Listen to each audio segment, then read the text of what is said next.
President Trump, following his summit with President Putin, is facing scrutiny over appearing to side with Putin.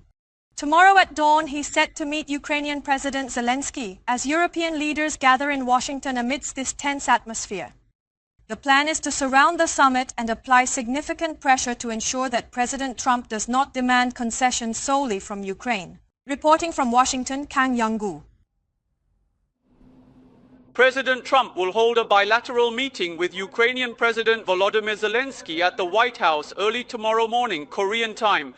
This meeting comes as Ukrainian President Volodymyr Zelensky faces a tense encounter following President Trump's recent comments about achieving significant progress with Russian President Vladimir Putin.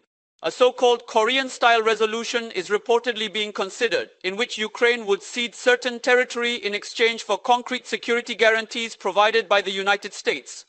Since common ground was established in discussions with Putin, there is a possibility that President Trump may pressure President Zelensky to make territorial concessions.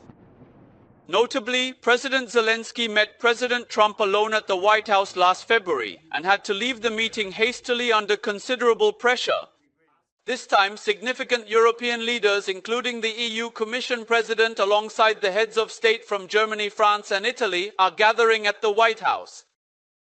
Since the beginning of Russia's brutal invasion, Europe has been at Ukraine's side, united, and we will support you for as long as it takes, for just and lasting peace.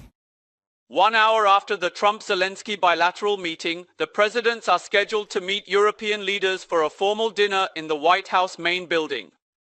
The European leaders aim to act as a crucial balancing force, applying strategic psychological pressure to prevent President Trump from pushing the negotiations entirely unilaterally.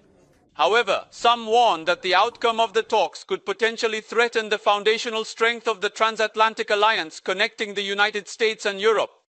There is growing attention on how Trump's unconventional mediation diplomacy will impact the global order. From Washington, Kang Young-gu, MBN News.